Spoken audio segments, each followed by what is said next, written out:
ఎవరి జాతకంలో అయినా గృహయోగము, వాహన యోగము, ఆస్తి యోగము వీరికి ఎలా సిద్ధిస్తుంది అనే జాతక విశ్లేషణకు వస్తే, లగ్నము 4వ స్థానాధిపతి, లగ్నం ఏదైనా కావచ్చు, ఆ 4వ స్థానాధిపతి ఎవరు ఉంటారో వీరిద్దరి కలయిక ఉంటే వారికి గృహయోగము, వాహన యోగము, ఆస్తి యోగము సిద్ధిస్తుంది.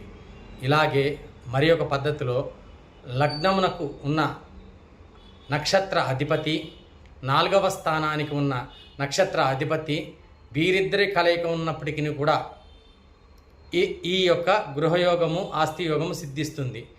ఇది ఎప్పుడు సిద్ధిస్తుంది అని అడిగినప్పుడు వారి యొక్క దశలు, అంతర్దశలు వచ్చినప్పుడు మాత్రమే ఈ యొక్క జాతక విశ్లేషణ చేసిన వీరికి శుభదాయకంగా ఉంటుంది.